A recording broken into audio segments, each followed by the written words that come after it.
if you're heading away to go on holidays in the next few weeks, lucky you, I'm finishing up 3 weeks today. I may tell you, I am itching for it already.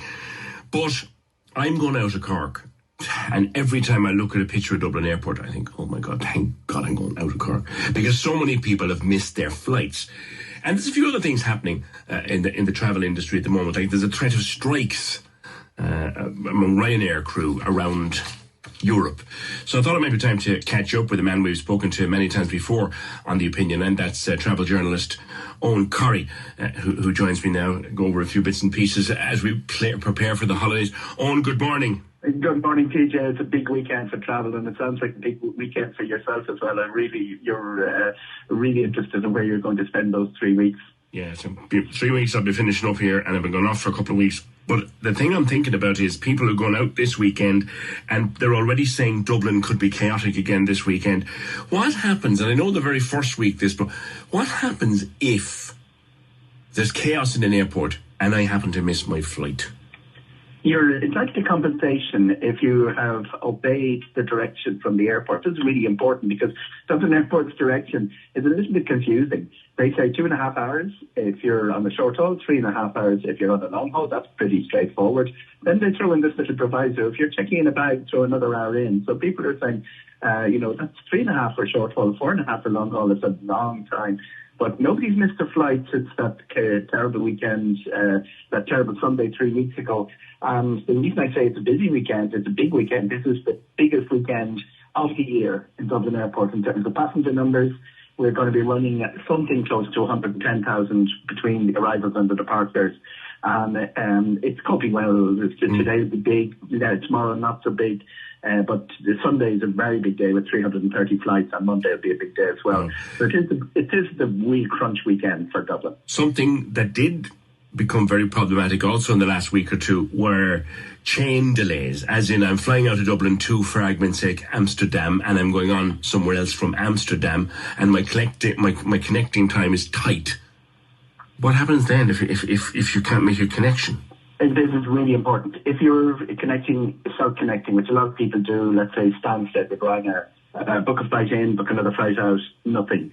If you are with Lufthansa, Air France, KLM, the big KLM through Amsterdam, the big one for out of Cork, the airline it's their responsibility to sort everything out for you. You don't really have to worry.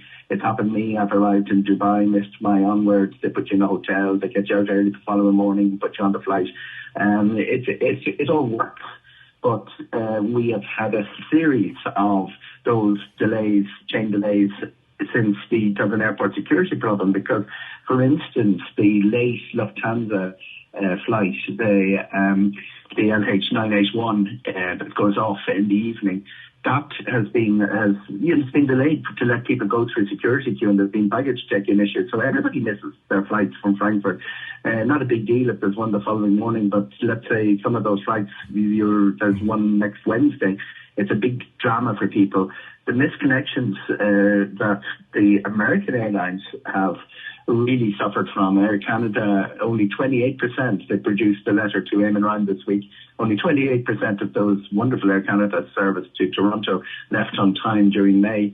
And a lot of people are not stopping in Toronto. They're connecting Toronto, which had problems of its own, huge problems of its own. So the whole thing of connecting through a hub, it got more complicated, and that's before we come to the whole baggage mess. Yeah. Heathrow disintegrated this day last week completely. Terminal 2 just stopped functioning, and planes arrived in Dublin with very few bags on board. Yeah, I was listening to people who've been waiting for bags for 8 or 9 days. A wedding dress for 10 days in one case. Pretty shocking stuff. You were saying on about Ryanair and Stansted, because a lot of people would go through there. They don't do the through. You have to buy one flight in and one flight out. That's why Ryanair don't lose any bags. They'll go around, you'll hear Michael O'Leary trumpeting, oh, we don't lose bags. The reason is they don't actually have to handle any. You take your bag off and you put it back on again. Point to point isn't where baggage issues generally arise, and they just don't do that connecting flight. Now, they toyed with the idea and they talked about it and they looked at what extra bookings they get out of it, but it's very costly because you then have to contract someone in an airport that will put your bags through. So in the aviation industry, these people are called self-connectors. You're not entitled to any compensation if you miss your onward flight because the first flight is delayed. And speaking of Ryanair, what's the story with cabin crew strikes? Are we going to face more problems? I'm seeing trouble brewing in France, in Belgium, in Portugal and parts of Spain. Possibly in Belgium. I don't know if any of the others will have a single piece impact. We've one cancelled flight so far, and I think that'll be the whole impact of the strikes. The reason, PJ, is that it isn't the main unions that are going on strike. And what Ryanair did in 2017, they famously recognised unions very suddenly, really shocked everyone. But they then sat down, they did deals with they picked the biggest pilots union, the biggest cabin crew union in each country.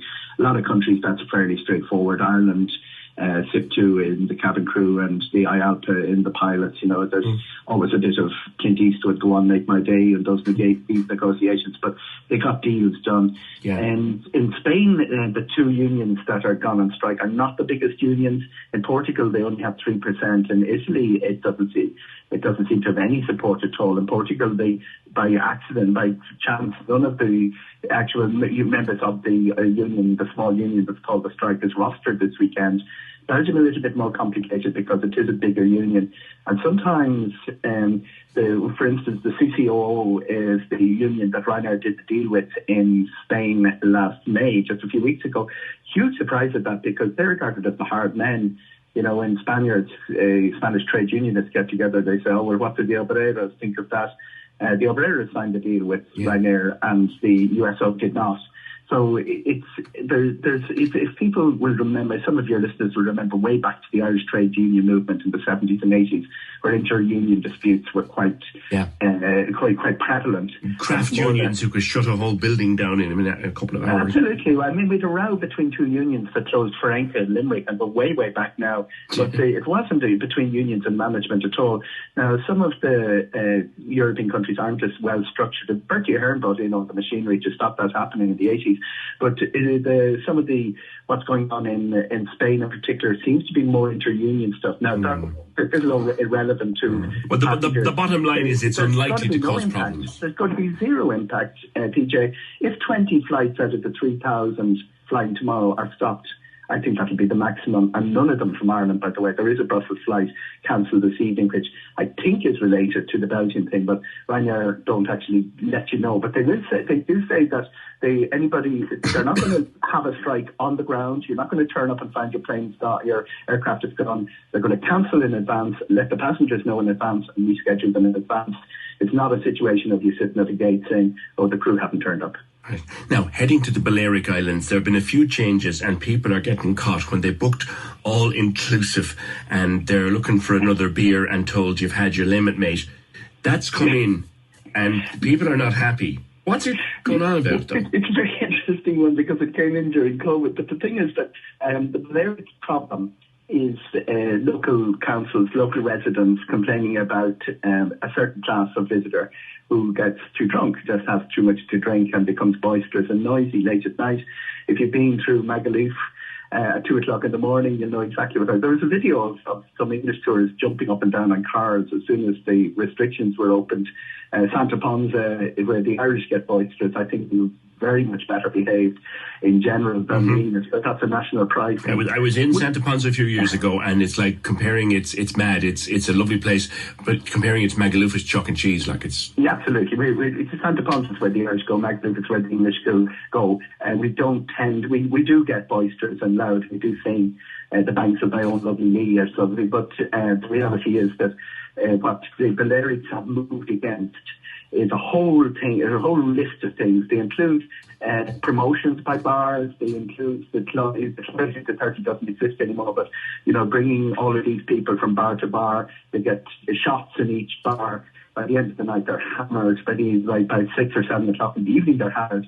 And one of the things that they said is all-inclusive, 2 drinks at lunch, 2 drinks at dinner, and you'll have to pay for your drink after that. It isn't as big a problem as the other things that I've outlined, but there is another agenda here, PJ, which is quite interesting. The Balearics don't like all-inclusive. I was just hoping you'd go there, yeah. Yeah, the all-inclusive resort is designed to imprison the tourist. Yeah. And make sure he doesn't step outside the door. So all his drinking is done in the bar. And all the bars down the road are losing an absolute fortune. Because I remember one bar owner telling me that in Menorca a few years ago, she was in tears practically because everyone was gone all inclusive up the road and her little pub was empty. And I felt so sorry for Eoghan. I need to go there. I could stay here till 11 o'clock. We might talk again across the summer. But thank you very much, Eoghan Corry, travel journalist. Cork's 96 FM. Hello, I'm Liz O'Donnell, Chairperson of the Road Safety Authority. Summer is here, and while many of us are looking forward to holidays across the island, it's important to ensure we travel safely on our roads. So please, plan your route ahead of time. Stay alert on unfamiliar roads, keep off your phone while driving, and if you're tired, take a rest. Remember, stay cautious on your staycation. A message from the Road Safety Authority and An Garda Síochána.